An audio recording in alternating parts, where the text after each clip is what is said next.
बिस्मिल्लाहिर्रहमानिर्रहीम। अस्सलाम वालेकुम दोस्तों, एक नई वीडियो के साथ हाजिर हैं। चले अपनी वीडियो स्टार्ट करते हैं। आज की पहली खबर जो है वो यूक्रेन के हवाले से है। चेक रिपब्लिक ने यूक्रेन को Mi-24 हाइंड हेलीकॉप्टर जो हैं वो फराहम किए हैं। सोवियत इरा के ये हेलीकॉप्टर्स हैं। पाकिस्तान आर्मी भी इनको इस्तेमाल करती है और चेक रिपब्लिक ने अपने हेलीकॉप्टर्स के अंदर से 2 जो हैं वो अब यूक्रेन के हवाले किए हैं और इस बात की तस्दीक यूक्रेन की मिलिट्री ने अब कर दी है कि हमें चेक रिपब्लिक की तरफ से 2 हेलीकॉप्टर जो हैं वो मौसूल हो चुके हैं। इसके अलावा चेक रिपब्लिक यूक्रेन की आर्मी को Mi-17 हेलीकॉप्टर्स भी फ्राहम कर रही है। ये वो तमाम असला है जो यूक्रेन इससे पहले खुद से इस्तेमाल करता चला आया है, क्योंकि यूक्रेन भी पहले सोवियत यूनियन का हिस्सा था और चेक रिपब्लिक जो था वो भी वार्सो पैक्ट का जो है वो एक मेंबर था, जिसकी वजह से इन दोनों ममालिक के पास असला जो था वो ऑलमोस्ट सेम था और यूक्रेन को ये असला ऑपरेट करने में कोई ज़्यादा प्रॉब्लम भी नहीं होगी। इस वक्त चेक रिपब्लिक की आर्मी के पास तकरीबन 15 के करीब ये Mi-24 हेलीकॉप्टर्स मौजूद हैं, इनके अंदर से 2 जो हैं वो उन्होंने अब यूक्रेन के हवाले कर दिए हैं।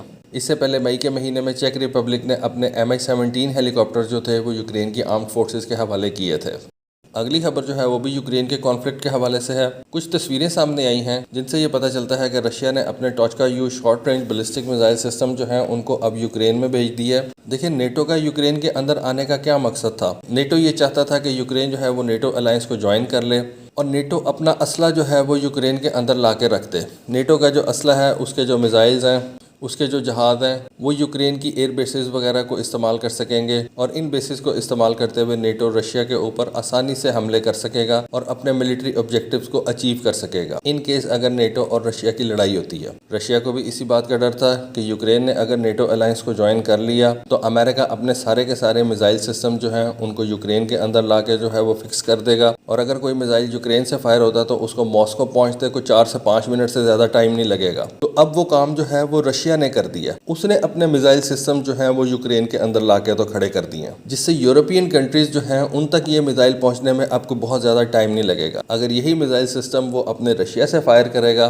तो यूक्रेन के ऊपर से गुजर के जो है वो यूरोप की कंट्रीज तक जाना पड़ेगा। ठीक है, इनसे वो यूक्रेन के ऊपर भी फायर करेगा जहाँ पे उसने अपनी कोई टेक्टिकल पोजीशन हासिल करनी होगी, यूक्रेन के किसी कमांड पोस्ट को तबाह करना होगा, किसी असले की फैक्ट्री को तबाह करना होगा, किसी डिपो को तबाह करना होगा, तो वो इस बैलिस्टिक मिसाइल को इस्तेमाल ज़रूर करेगा।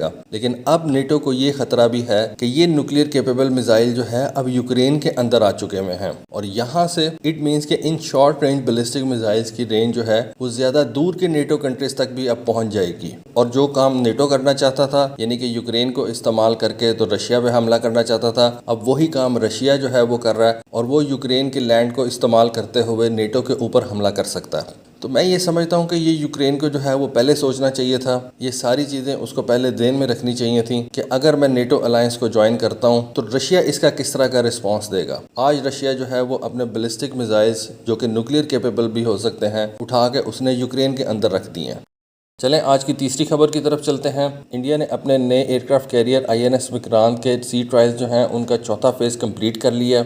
ये अनाउंसमेंट इंडिया की तरफ से 10 जुलाई को की गई। उन्होंने INS विक्रांत के सी ट्रायल्स का चौथा फेज़ जो है उसको कंप्लीट कर लिया और इस फेज़ के अंदर जो सी ट्रायल्स किए गए हैं उनके अंदर इस एयरक्राफ्ट कैरियर के ऊपर मुख्तलिफ इक्विपमेंट और सिस्टम जो है उनको इंस्टॉल किया गया था और इन इक्विपमेंट और सिस्टम्स के अंदर मेजर एविएशन इक्विपमेंट्स जो थे वो भी शामिल थे। देखिए, ये जो एयरक्राफ्ट कैरियर के ऑपरेशन होते हैं ना, आप इस तरह से समझें कि ये एक पूरी की पूरी एयर बेस होती है। छोटी सी जगह के ऊपर आपके जहाज ने लैंड करना होता है, आपके फाइटर जेट्स ने जो है इस छोटी सी जगह से फ्लाई करना होता है, इसी के अंदर इन जहाज़ों को रखा जाता है, इसी जहाज़ के अंदर इन जहाज़ों की छोटी मोटी मेंटेनेंस जो है वो की जाती है। तो ये एक पूरी की पूरी एयर बेस के तौर पे काम करता है। ये एक छोटा सा एयरक्राफ्ट कैरियर, छोटे से मुराद ये कि एक एयर बेस के मुकाबले में तो ये एक छोटी सी जगह ही है जहाँ पे आपने 30-40 हेलीकॉप्टर और फाइटर जेट्स जो हैं वो रखे होते हैं और वहाँ से ये अपने ऑपरेशन जो है वो कंडक्ट करते हैं। तो ऐसी सूरत के अंदर इन एयरक्राफ्ट कैरियर्स के ऊपर बड़े एविएशन इक्विपमेंट्स जो है वो रिक्वायर होते हैं और इस चौथे फेज़ के अंदर अब इस INS विक्रांत के ऊपर ये इक्विपमेंट्स जो है वो इंस्टॉल कर दिए गए हैं या रख दिए गए हैं और उनकी जो टेस्टिंग है वो की गई थी। इस INS विक्रांत का जो पहला सी ट्रायल था वो 2021 के अंदर अगस्त के महीने में कंडक्ट किया गया। उसके बाद दूसरा और तीसरा सी ट्रायल जो है वो अक्टूबर 2021 और जनवरी 2022 के अंदर कंप्लीट किया गया। इन तीनों सी ट्रायल ट्रायल्स के अंदर इस जहाज के ऊपर प्रोपल्जन मशीनरी जो है उसको इंस्टॉल किया गया। इलेक्ट्रिकल एंड इलेक्ट्रॉनिक सूट्स जो है वो इस जहाज के ऊपर लगाए गए। डेक के ऊपर जो मशीनरी रखी जाती है उसको इंस्टॉल किया गया। लाइफ सेविंग अप्लायंसेज जो है वो इस जहाज के ऊपर रखे गए। शिप की नेविगेशन सिस्टम के लिए जो चीज़ें रिक्वायर होती हैं उनको इंस्टॉल किया गया। कम्युनिकेशन सिस्टम जो है उसको इंस्टॉल किया गया। और अब चौथे फेज़ के अंदर एविएशन इक्विपमेंट जो है उसको इस जहाज़ के ऊपर इंस्टॉल किया गया। इस जहाज़ की डायमेंशन की बात कर ली जाए तो ये तकरीबन 37,500 टन का एक एयरक्राफ्ट कैरियर है। स्की जंप वाला एयरक्राफ्ट कैरियर है। इस जहाज़ की मैक्सिमम स्पीड तकरीबन 28 नॉट के करीब होगी। इस एयरक्राफ्ट कैरियर के ऊपर 160 ऑफिसर्स और 1400 सेलर्स जो हैं उनको रखा जा सकेगा। अभी तक तो यही समझा जा रहा है कि इंडियन नेवी इस जहाज़ के ऊपर MiG-29K फाइटर जेट्स जो हैं उनको हाउस करेगी, लेकिन हमें ये भी पता है कि इंडियन नेवी जो है इस वक्त रफाल के कुछ टेस्ट वगैरह कर रही है और इंडियन नेवी F-18 के टेस्ट जो है वो भी इस जहाज़ के लिए कर रही है। तो देखें इस एयरक्राफ्ट कैरियर के लिए इंडियन नेवी कौन सा जहाज़ जो है उसको चूज़ करती है, ये बात अभी जो है वो कन्फर्म नहीं की जा सकती। आज की आखिरी खबर जो है वो सबसे बड़ी खबर है। रशिया ने अपनी नेवी को बेलगोरोड सबमरीन जो है वो डिलीवर कर दी है। ये सबमरीन जो है ना ये बड़ी ज़बरदस्त सबमरीन है। ये मुख्तलिफ किस्म के स्पेशल मिशन जो है वो परफॉर्म कर सकती है। ये सबमरीन एक ऐसा वेपन कैरी करती है जिस वेपन की वजह से पूरी नेटो कंट्रीज जो है वो बहुत परेशान है, जिसकी वजह से पूरा अमेरिका जो है वो बहुत परेशान है। देखें मैंने आपको पहले भी बताया हुआ है कि रशिया जो है वो इस वक्त नेटो कंट्रीज का मुकाबला नहीं कर सकता। मिलिटरीली रशिया जो है वो नेटो कंट्रीज का मुकाबला नहीं कर सकता। नेटो कंट्रीज के पास ज्यादा वेपन्स हैं, बेहतर वेपन्स हैं और नेटो कंट्रीज के पास पैसे भी ज्यादा हैं, क्योंकि वो इतनी ज्यादा कंट्रीज हैं और मोस्टली जो है वो यूरोपियन कंट्रीज हैं जिनके अच्छे खासे डिफेंस बजट्स हैं। टेक्नोलॉजिकली ये कंट्रीज बड़ी एडवांस हैं। और दूसरी तरफ एक रशिया, अकेला रशिया, जिसने इस पूरे नेटो अलायंस को जो है वो डील करना है। तो रशिया के लिए तो बड़ा प्रॉब्लम है कि वो इतने बड़े अलायंस को जो है वो टक्कर दे सके।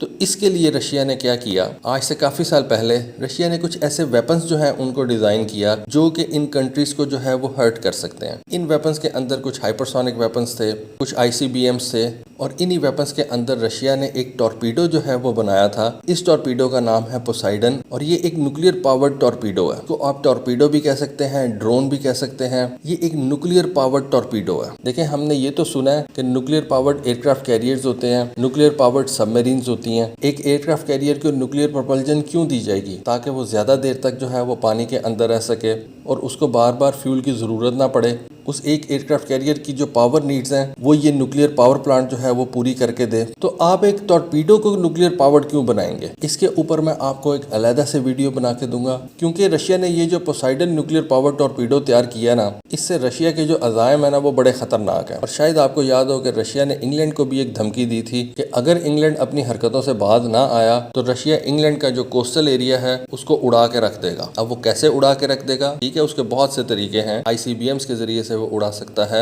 SLBMs के जरिए से रशिया उनको उड़ा सकता है, स्ट्रेटेजिक बॉम्बर्स भेज के उनके ऊपर बमबारी करवा सकता है।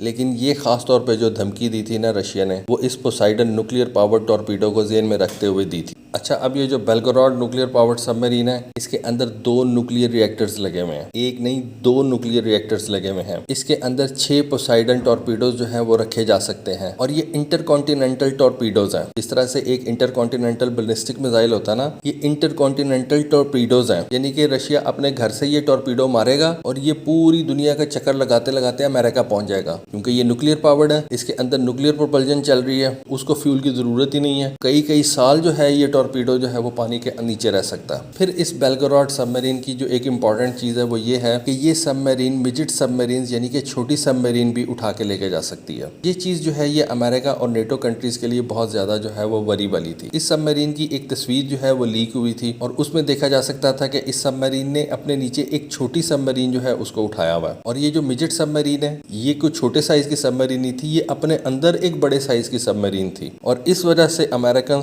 और नेटो कंट्रीज ये कह रहे हैं कि ये जो छोटी सबमरीन बेलगोरोड सबमरीन उठा के लेके जाएगी, इसके अंदर स्पेशल फोर्सेस जो है वो जा सकती हैं और ये पानी के नीचे डीप जाके कुछ ऐसे मिशन परफॉर्म्स कर सकती है जो कि अमेरिका और यूरोप की कम्युनिकेशन जो है उसको डिसरप्ट कर सकती है। जैसा कि आपको पता है कि ये सबमरीन केबल्स जो होती हैं ये पानी के नीचे से गुजर के जाती हैं। ये सी बेड के ऊपर जो है सबमरीन केबल्स जो है वो ले की जाती हैं और रशिया इस मिजिट सबमरीन के जरिए से अमेरिका और यूरोप के दरमियान जो कम्युनिकेशन है उसको डिसरप्ट कर सकता है। और भी बहुत चीजें कर सकता है, लेकिन ये एक बहुत बड़ा कंसर्न जो है वो अमेरिकन और नेटो कंट्रीज के लिए है। और ये अब बेलग्राड सबमरीन जो है वो रशिया ने अपनी नेवी के हवाले कर दिया और ये इस वक्त पानी के अंदर ऑपरेशनल है। और जैसे कि मैंने बताया कि इसके दो मेजर काम है। एक काम तो ये है कि ये एक मदरशिप के तौर पे काम करेगी और एक deep diving nuclear powered midget submarine उठा के लेके जाएगी, यानी कि जो मिजिट सबमरीन ये उठा के लेके जाएगी वो भी न्यूक्लियर पावर्ड होगी और सी फ्लोर के ऊपर जाके वो इंटरनेट केबल्स जो हैं उनको खराब कर सकती है और नेटो कंट्रीज की जो आपस के अंदर जो कम्युनिकेशन है, जो आपस के अंदर उनके राब्ते हैं, उनको डिसरप्ट करेगी। और दूसरा इसका जो सबसे बड़ा मिशन है वो ये है कि इसके ऊपर 6 उन्होंने पोसाइडन टॉर्पीडोज जो है वो रखे हुए हैं। ये 6 पोसाइडन टॉर्पीडोज जो है ये इंटरकॉन्टिनेंटल टॉर्पीडोज हैं, यानी कि रशिया इस एक टॉर्पीडो को अगर एशिया से मारेगा तो वो अमेरिका तक जा सकता है। कई कई महीने ये टॉर्पीडो जो है वो दुनिया का चक्कर लगाता रहेगा। न्यूक्लियर पावर्ड टॉर्पीडो है और इसके अंदर तो कोई इंसान भी नहीं होंगे जिनको ऑक्सीजन की जरूरत पड़ेगी, तो ये कई कई साल जो है वो पानी के अंदर जो है वो रह सकता है और इसके ऊपर रशिया न्यूक्लियर वेपन्स लगा सकता है जो अमेरिका के लिए एक कांस्टेंट थ्रेट के तौर पे जो है वो पानी के नीचे रहेंगे, कांस्टेंट थ्रेट के तौर पे रहेंगे। यानी कि अमेरिका फिर आप कह सकते हैं कि जब तक इन पोसाइडन टॉर्पीडोज को डिटेक्ट नहीं कर लेता और उनको तबाह नहीं कर देता, अमेरिका की जान नहीं छूटती। तो दोस्तों ये थी आज की वीडियो, ये थी आज की इन्फॉर्मेशन। होपफुली आपको आज की वीडियो और इन्फॉर्मेशन पसंद आई होगी। कमेंट सेक्शन में अपनी राय से ज़रूर आगाह कीजिएगा। आज के लिए बस इतना ही। Thank you. अल्लाह हाफिज़।